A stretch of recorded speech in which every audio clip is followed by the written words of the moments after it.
Hello, good afternoon, and welcome to another hot summer show from Grand Boulevard Coalition, our drug-free community. We have a wonderful guest, and I'm so excited about my guest that I even just tell her to come in and have a seat, and we're just going to get started, so we don't have to do a lot of the formalities. If you guys remember last season, my friend here, Dora, she came on and she has a really big coalition on the west side, and she does a lot to support rehabilitation and safe communities and keeping homes together and being there for people. So I don't know why my phone is ringing, but anyway, here we go. Dora, how you doing? Hi, I'm good. How about you? I'm good. So since the last time you were here and all the people who saw you from the last time, give us a little background, you know, your full name and your program, and then we'll get started. My name is Dora Dantzler Wright, and I'm the Executive Director of Chicago Recovering Communities Coalition. We are an RCO, a recovery community organization, nationally recognized in the state of Illinois. Great. And since the last time we were here, you got more destinations and more money and more responsibilities? Yes. You have grown. Yes, we have. Congratulations. Tell us about your growth. We provide recovery support services to individuals with substance abuse problems and mental illness and their families. We're located on the west side of Chicago at 501 North Central. Our recovery support program is for individuals recovering or seeking recovery and mental illness, and we provide recovery support services, which includes life skills, trauma groups. We do recovery coaching and peer mentoring. We also have a drug overdose prevention certification through the state of Illinois, where we train and dispense Narcan to the communities in an effort to prevent overdose deaths. So if there's anything that people need in the city of Chicago, Cook County, dealing with recovery and getting back on their feet, you guys got to definitely go and come and see you guys. Yes, we are right on the west side. Again, we're located at 501 North Central, and we have a number of programs that we run out of there, and we are here to help recovering individuals, people seeking recovery, in recovery, and their families. That is great. Now, one thing I was doing in my background check was your vision, and I'm going to put it up on the screen, and when I do that, I don't know if you want to read it or kind of paraphrase it, but I think it's very important, and we could jump to that. Okay. Our vision is to put a face on recovery and to provide recovery support services through recovery coaching and peer-to-peer mentoring. We offer life skills and the recovery education workshops to individuals and recovery residences in the state of Illinois. We will also come out to the recovery residences and provide trainings as well. We also provide individual personalized case management sessions to families in recovery to decrease the barriers. Wow, that's a lot, and it's definitely needed. And one thing that I like about your organization, what you're doing with your council, is it the Ross, R-O-S-C Council? Yes. Can you tell us how that's going? Because I know you've been out there trying to get a bigger coalition, so where no stones are unturned when it comes to people who are in the field, who are trying to have stuff that they're trying to do to help people. Yes. And you being the conduit or the go-between, so you have the people who are needing this stuff, and you have the people who have the stuff that the people need, and you've been just trying to connect all that together with the Ross. Am I saying it correctly? The Ross Council. Yes, you are. Okay, tell me a little more about that. I mean, I do come to your meetings, so I know that I sit around a table, and you always have 20 to 30 people at the table each month.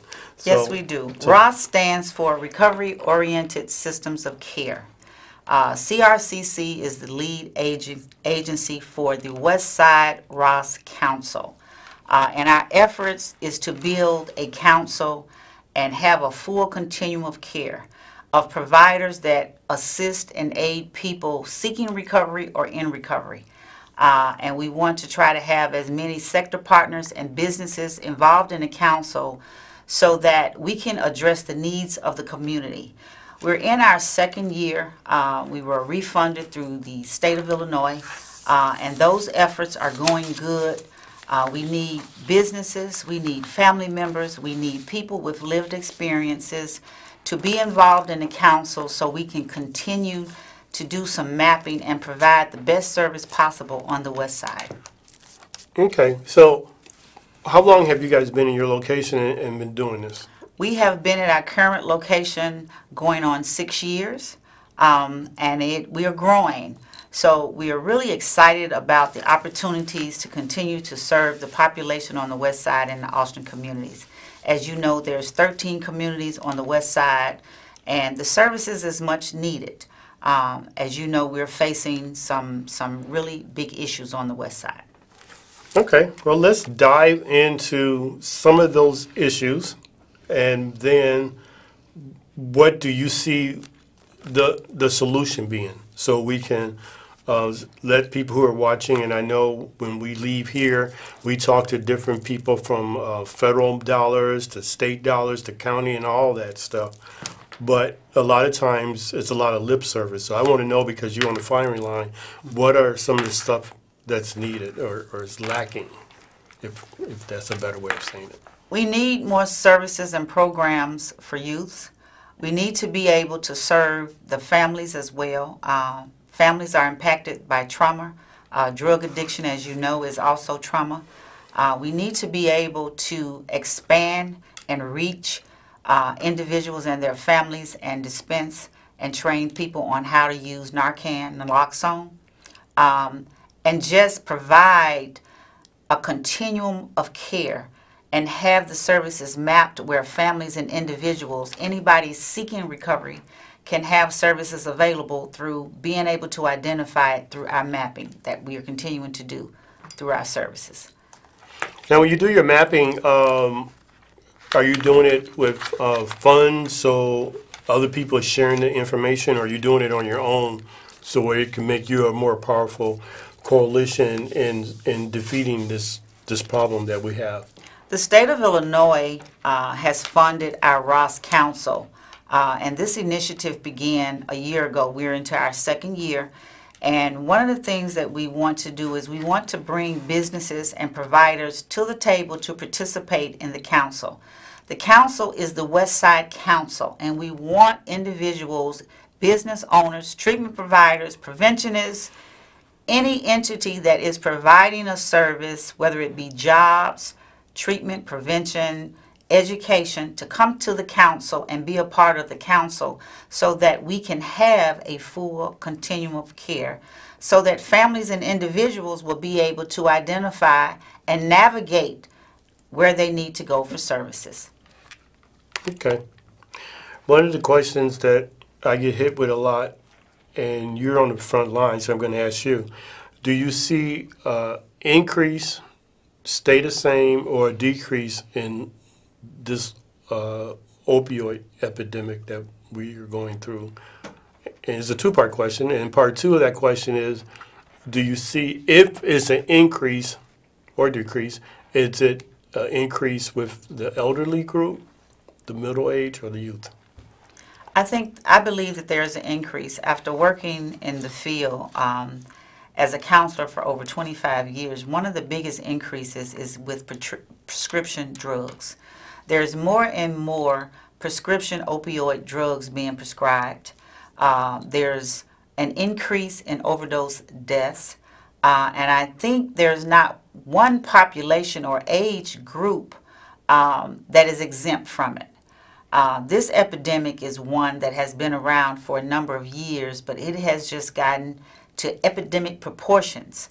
And it's going to get worse if we don't navigate and bring the entities together to have the common solution, because we have the solution. We just need to come together and provide the service and the solutions. What's keeping us from coming together? I don't really know the answer to that, but one of the things that I would encourage entities to do is to collaborate more, come together, talk to one another, bond together.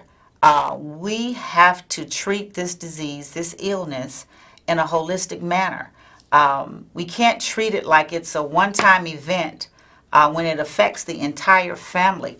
We have to find a way to treat the entire family. And we have a number of services right here in the city, a number of entities right here in the state that provide the services. So we need to come together. That's a good answer. A lot of times people say, well, what do you need? And of course, you're probably, not you, but people will say more money or money. Is there other things besides money that can help what you're doing? And if it is more money, when we talk to our state legislature and so on and so forth, for those type of dollars, where do you see those dollars need to go to first? I think money will definitely help. As you know, CRCC was in existence for over 6 years, and we did not have any funding, but we continue to see families. Finances always help. When schools and other entities and treatment centers dry up, the people go back to their communities and to their neighborhoods. I believe in our advocacy efforts in going to Washington. Our president and our former president has continued to allocate monies to fight this epidemic.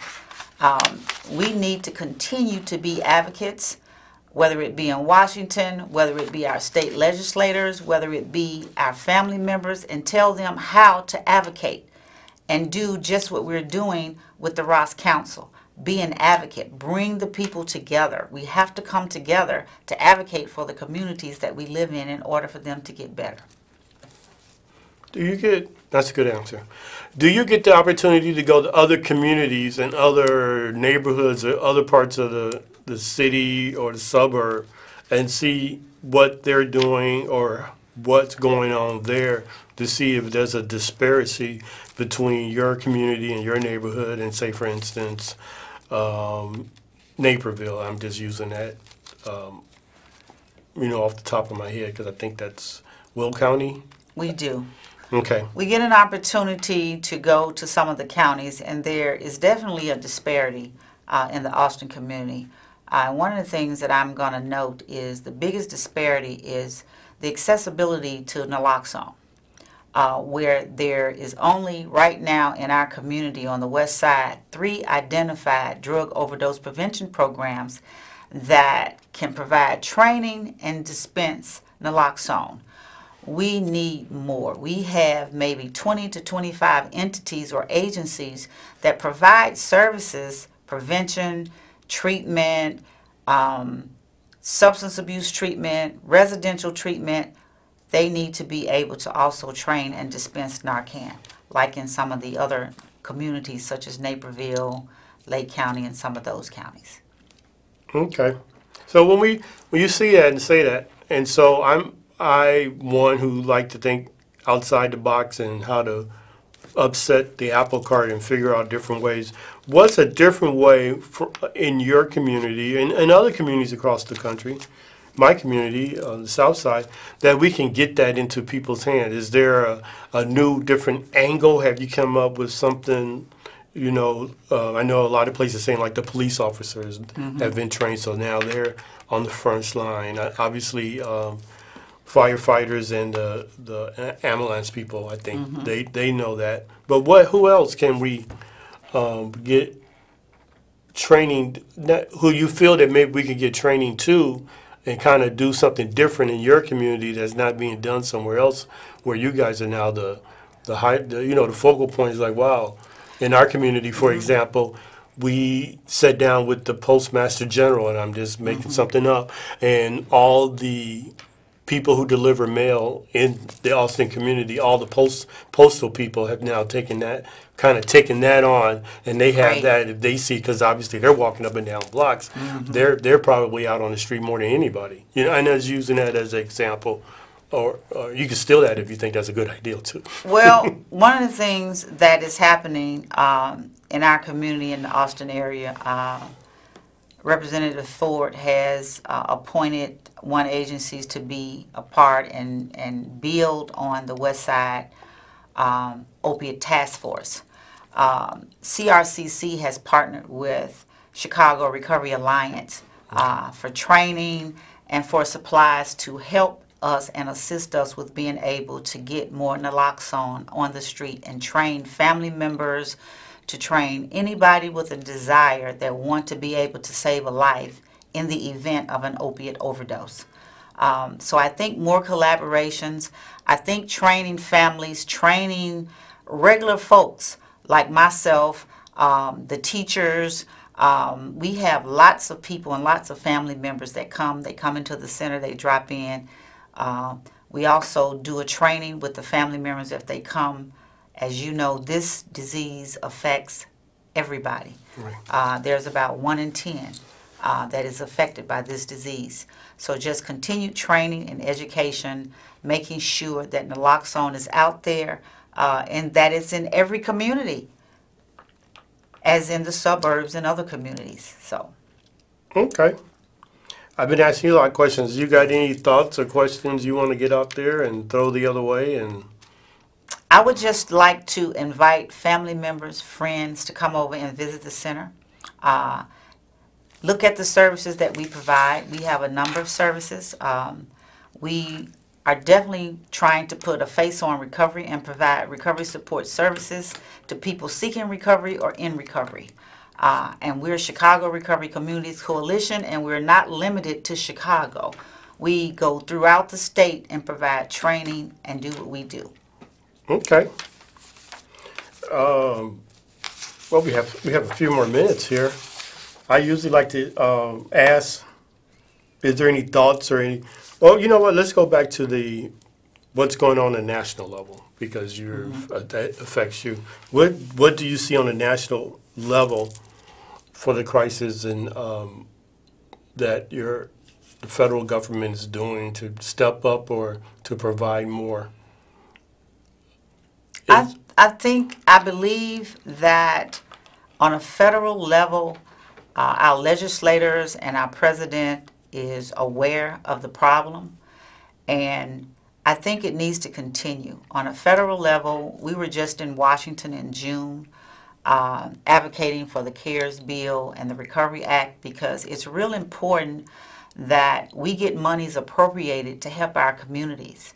It's one thing to be in the Austin community, but it's another thing to be able to go to Washington and talk to the legislators and talk to the people in positions about continuing to appropriate funds so that we can get the help that is needed, because it's devastating families and communities.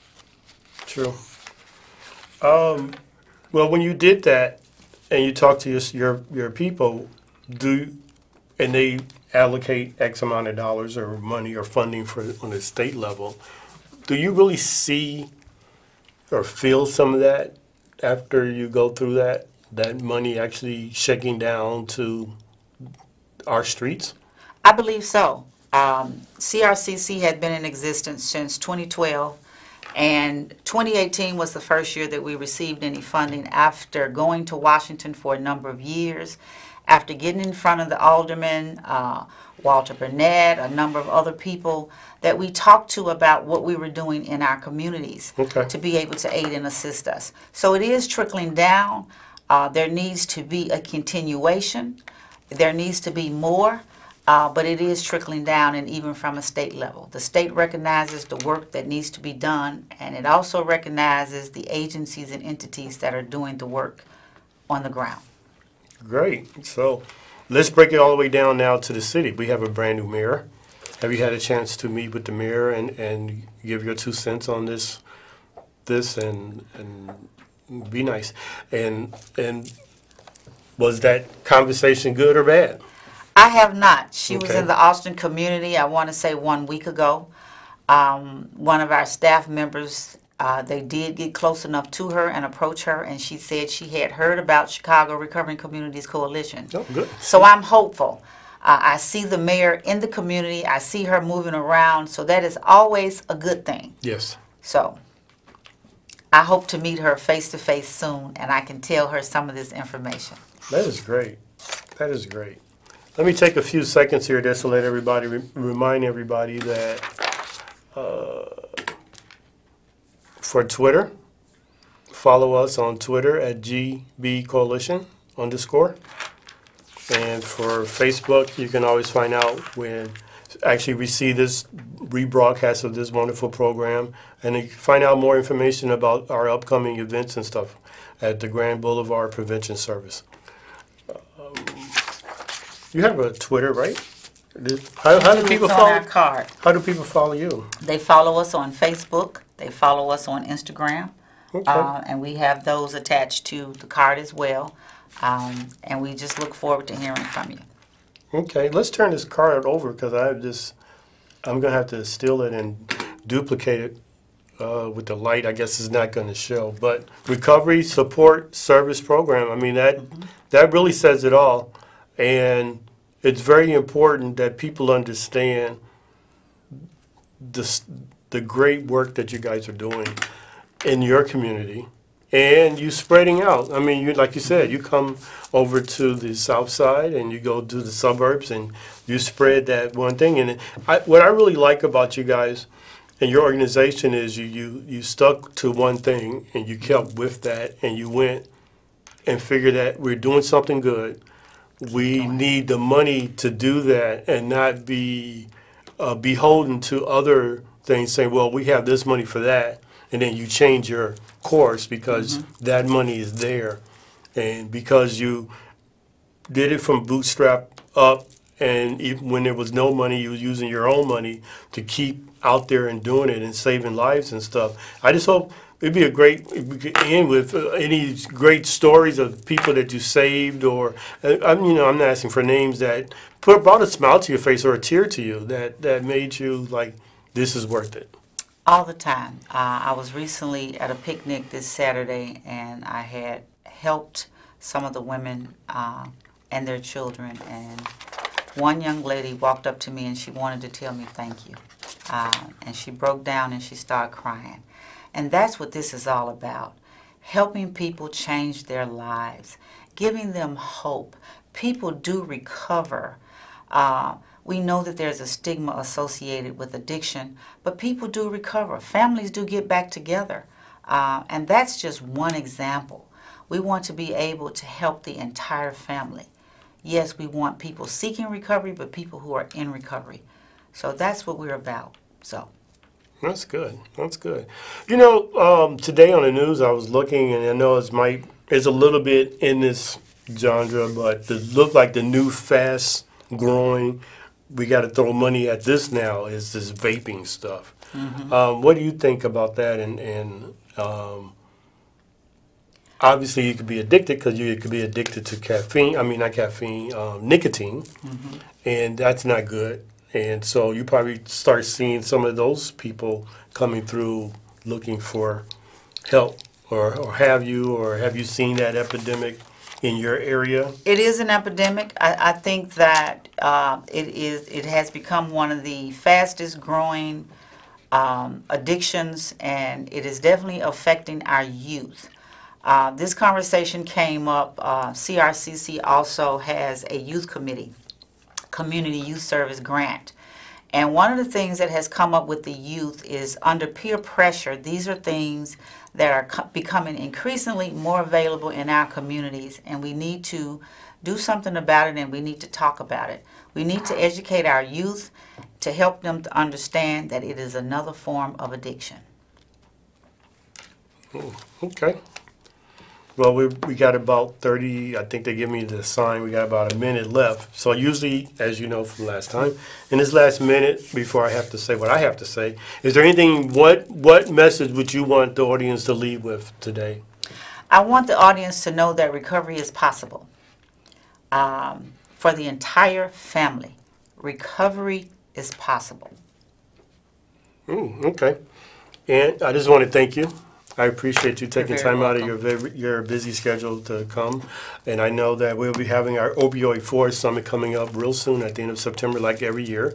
And you're always there. So we're looking forward to partnering with you and bringing your consortium over as a whole, and I not look just, forward to it. you know, over and let them have something to speak. But I definitely wanted to have you on the panel because you do have the ear of Mr. Ford or your representative Ford, and I know he's putting a little money and effort behind. I mean, he's really being a champion for this. Yes, he And, is. He's pushing the West Side Opiate Task Force, which I'm also a member of the West Side Opiate Task Force. Great. Thank you, everybody, for joining us again. I appreciate you. I'm getting the wrap sign, so that means I'll see you same time next week. Thank you.